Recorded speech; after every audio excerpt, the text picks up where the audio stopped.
It had been a month since the infected had taken over by Sol's reckoning, 3 weeks since he's been alone, and about 2 weeks since the power went out.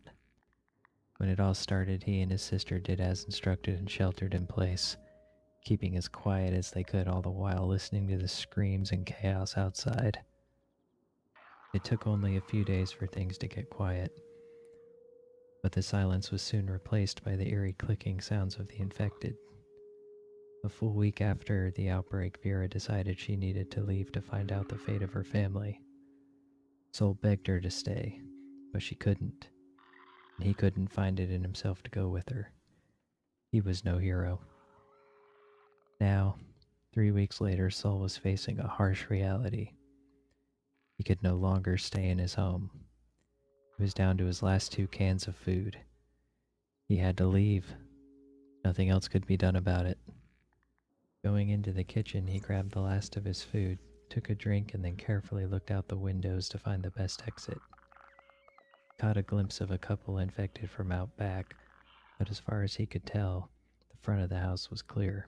With nothing but his father's side-by-side and a screwdriver, he opened the front door and was surprised to see nothing at all. He thought he might have better tools for a weapon in the shed, so he went around the house, but as soon as he did, he was spotted by an infected woman. Fear took over as she headed his way, and when she finally reached him, all he could think to do was to push her over. When she fell to the ground, he immediately began stomping on her head until it caved in, and she lay there unmoving. He stooped over her in shock for a moment. He had never killed anyone before. Trying not to think about it, he started making his way over to the shed, but was spotted by another infected. After dealing with the new threat, he could feel himself shaking, but he made his way up to the shed, only to find a locked door.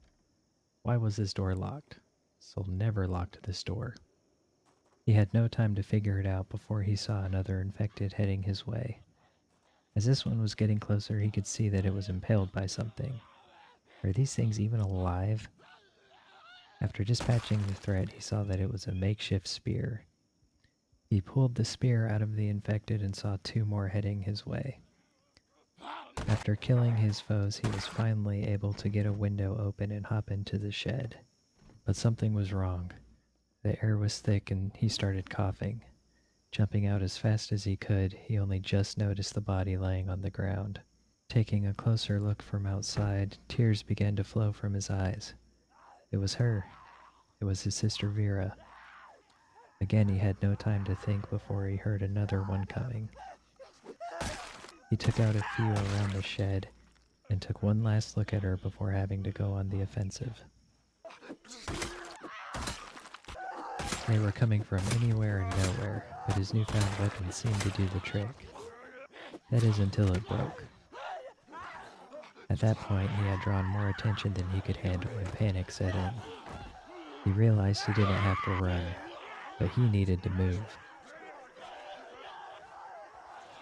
He made his way up the street, weaving between houses in an attempt to lose his pursuers, but everywhere he went was full of more infected.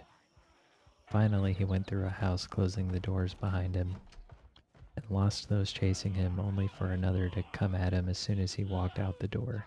The others started catching up as Sol was taking a moment of peace to look at what he had on him. He carefully moved on. Going behind another house, he took out an infected and rushed through an unlocked door, only to hear another one pounding on a closed door inside. The sound filled him with anger, so he opened the door and violently crushed the infected's head.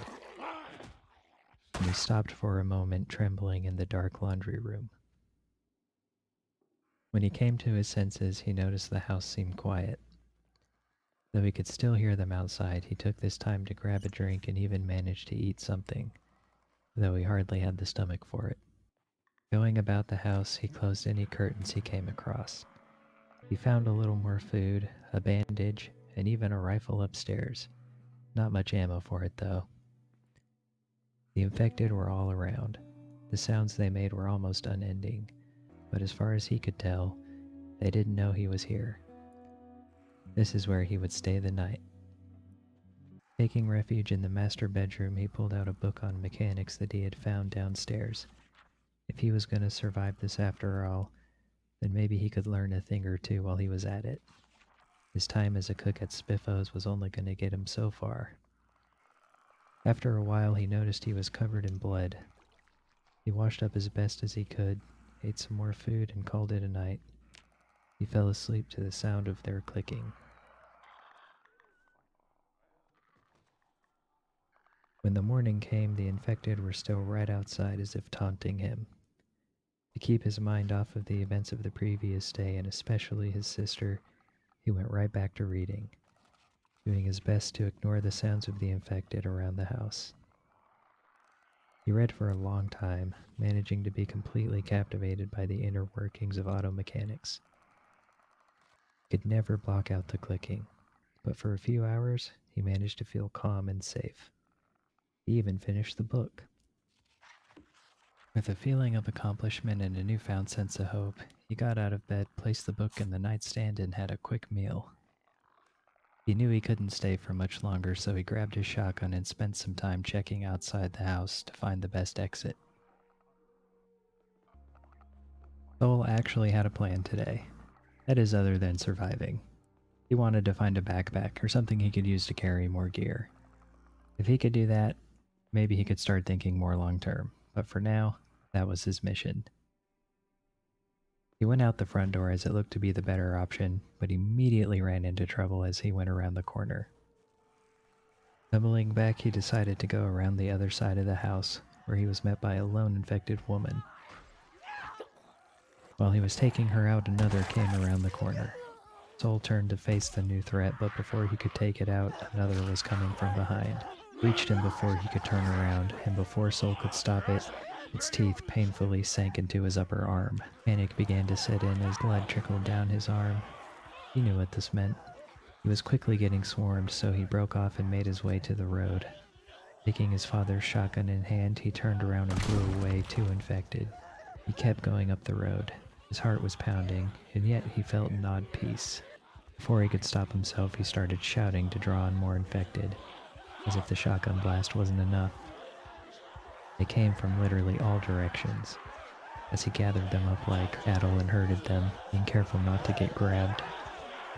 When he felt like he had enough following him, he went up between the houses and started shooting again, taking out more infected as he went. After hopping a fence and moving across a parking lot, he ended up with a whole new swarm of infected on his tail.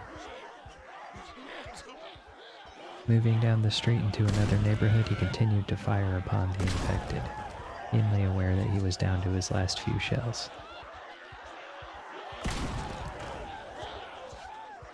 He left only a few bodies on the road behind him by the time he was down to the last two. He turned around and blew away one that got close, but as soon as he was down to that one last shell, an overwhelming sense of hopelessness took over. He was suddenly aware of the trail of blood that he was leaving behind, and though he tried, he couldn't bring himself to fire that last shot. Seeing a tall fence at the other end of the street, he decided it was worth the risk to jump it and lose this crowd. It took a lot of effort to climb over, but he hit the ground right into the arms of another infected. He just barely avoided another bite and was left with a large gash in his right hand. Blood was flowing freely from it. With panic once again in control, he did the only thing he could. He started running. Going across the street, Sol desperately tried the doors at the courthouse, but they were locked and the infected were quickly closing in, so he kept moving. Running around the building, he picked the best path he could to get past the infected.